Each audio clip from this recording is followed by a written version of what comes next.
আমার নাম? আমি রাজেশ হায়দার, সভাপতি, শহীদ মাতঙ্গী ব্লক তৃণমূল কংগ্রেস।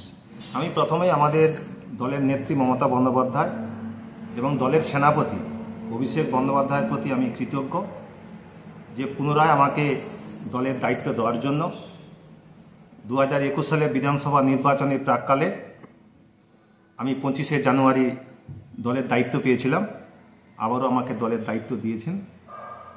আমি কৃতজ্ঞ। আমি আমার সাধ্যমতো সবাইকে নিয়ে শহীদ মাতঙ্গী ব্লক তৃণমূল কংগ্রেস আগামী দিনে যাতে আরও ভালোভাবে দলের সংগঠনকে মজবুত করা যায়, আমি সেই দায়িত্ব পালন করব। পঞ্চায়েত নির্বাচনের ফলাফলের নিরিখে লোকসভা আসন্ন কেমন করবেন? সংগঠনকে কীভাবে গুছাবেন আপনি? সংগঠনকে গোছানোর জন্য আমি তার প্রত্যেককে নিয়ে কিভাবে মিটিং করে আগামী দিনে সংগঠনকে আরও ভালোভাবে শ্রীবৃদ্ধি করা যায়, তার যা যা করণীয় আমি সেই কাজটাই করব। যেটা বিরোধীদের অভিযোগ বা কানাঘোষা যেটা শোনা যাচ্ছে লোকমুখে, যে এই ব্লকে পঞ্চায়েতে ত্রিস্তর পঞ্চায়েত নির্বাচনের যে খারাপ ফলাফল হয়েছে তার জন্য নাকি গোষ্ঠীদ্বন্দ্বটাই দায়ী, এমনটাই মনে করেন বিরোধীরা এবং লোকমুখে শোনা যাচ্ছে। কি বলবেন? না, গোষ্ঠীদ্বন্দ্ব বলে আমাদের দলে কিছু নেই। আমরা সেই মুহূর্তে পঞ্চায়েত নির্বাচনে আমাদের হয়তো খারাপ রেজাল্ট হয়েছে, আমরা আমাদের দলনেত্রীর যে উন্নয়নের যে কর্মসূচি সেটা হয়তো মানুষের কাছে আমরা খুব ভালো পৌঁছাতে পারিনি। মানুষ আমাদেরকে তাই জন্য বিরোধীদেরকে আজ পঞ্চায়েত সমিতি থেকে কিছু কিছু অঞ্চলে ক্ষমতায় এনেছেন।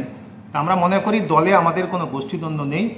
কথা হয়তো ভুল ত্রুটি থাকতে পারে, আমরা সেটা শুধরে নিয়ে আগামী লোকসভা নির্বাচনে সবাই সংঘবদ্ধ প্রচেষ্টার মধ্য দিয়ে আমরা দলকে শ্রীবৃদ্ধি করব, এটাই আমাদের অঙ্গীকার। 22শে জানুয়ারি আপনাদের সম্প্রীতি মিছিল শোনা যাচ্ছে, এটা নিয়ে ব্লক জুড়ে কেমন কি করবে?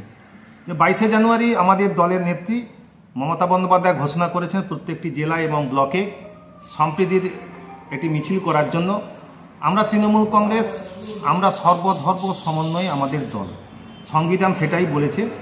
হিন্দু, মুসলিম, শিখ, খ্রিস্টান, বৌদ্ধ, জৈন সবাইকে নিয়ে আমরা সর্বধর্ম সমন্বয়ে আগামী 22শে জানুয়ারি আমাদের যে সম্প্রীতির মিছিল আমি ব্লকে সেটা করব এবং সেটার জন্য আগামীকাল বিকেল 4টায় ব্লক তৃণমূল কংগ্রেসের কার্যালয়ে আমি একটি প্রস্তুতি মিটিং আহ্বান করেছি।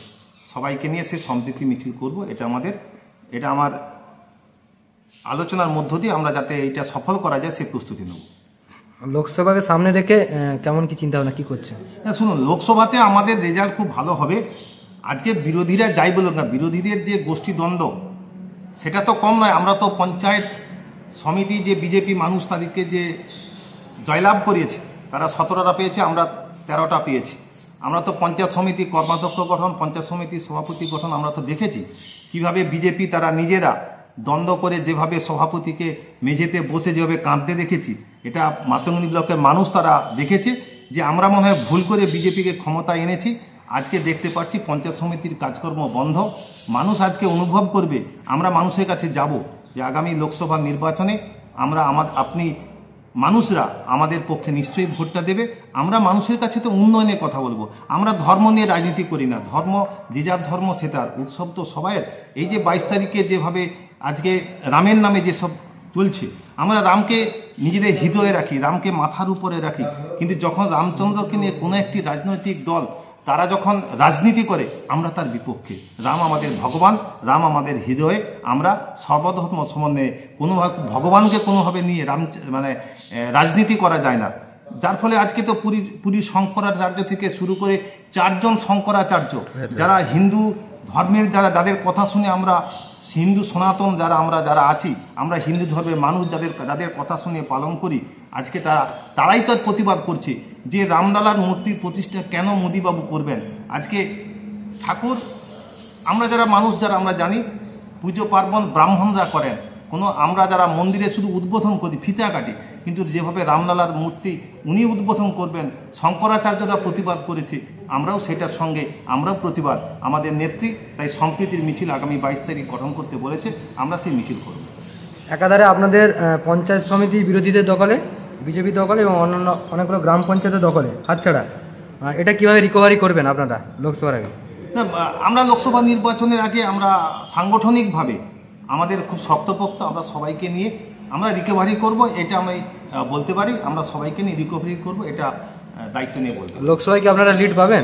100 লোকসভায় আমরা গত বিধানসভা নির্বাচনে সবাই বলেছিল, বিজেপিরা বলেছিল শহীদ মাতঙ্গিনী ব্লক থেকে ডিবি সিট দেবে, কিন্তু আমরা শহীদ মাতঙ্গিনী ব্লক লিড দিয়ে আমাদের এলাকার বিধায়ক সোমেন মাহাতোকে জিতিয়েছি।